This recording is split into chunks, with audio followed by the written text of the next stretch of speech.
عزیزان گرامی، یہ بات آج کہتے ہوئے کبھی کبھار شرم محسوس ہوتی ہے۔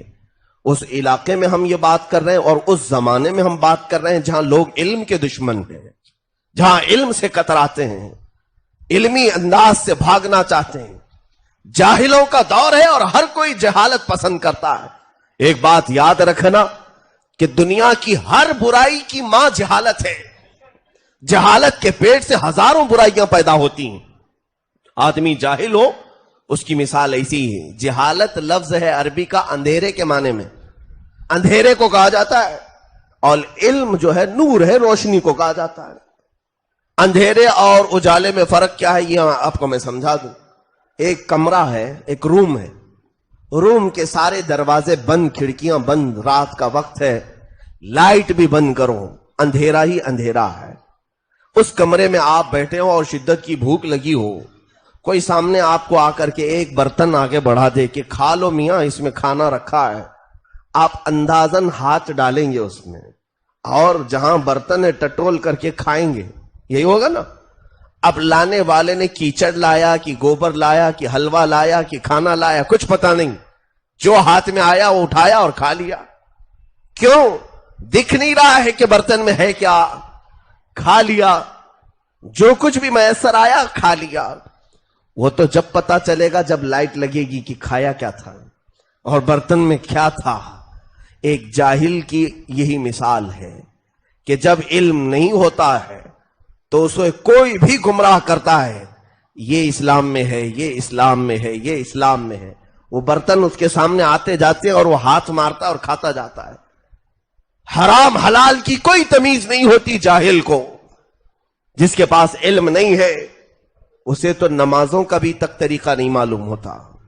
اسی لیے حدیث پاک میں ہے کہ اللہ کے نبی صلی اللہ تعالی علیہ وسلم ارشاد فرماتے ہیں، ایک علم والا 1000 جاہل عابدوں سے بھاری ہے۔ عابد کسے کہتے ہیں؟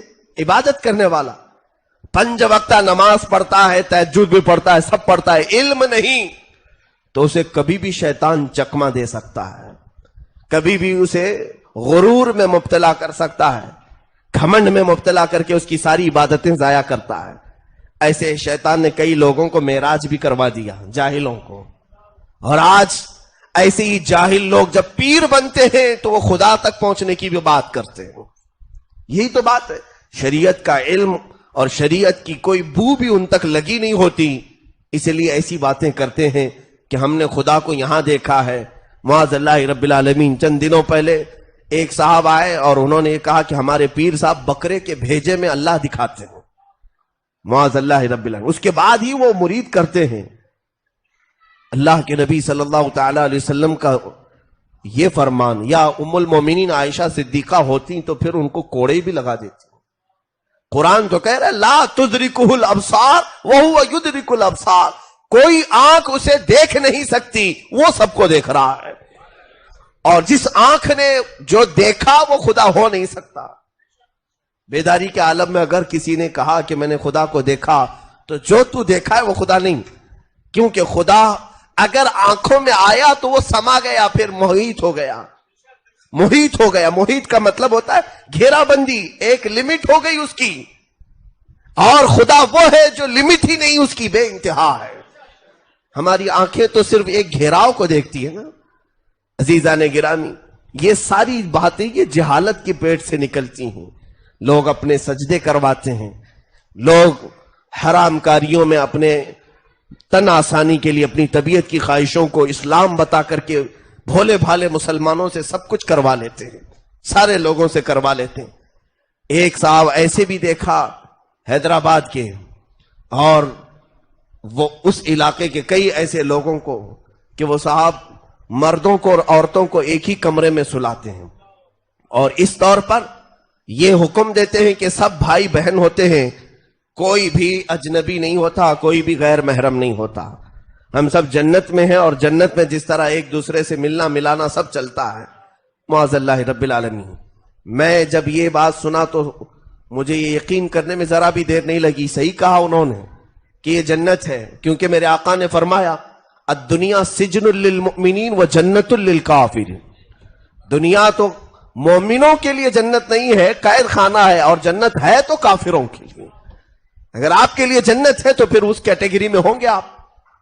یہ ساری چیزیں جو جہالت کے پیٹ سے پیدا ہوتی ہیں، اس کا واحد علاج ہے علم کا راستہ، علم کا راستہ۔ اور سب سے زیادہ خرابیاں، جہالت، برائیاں عورتوں کے ذریعے سے بھی شروع ہوتی ہیں۔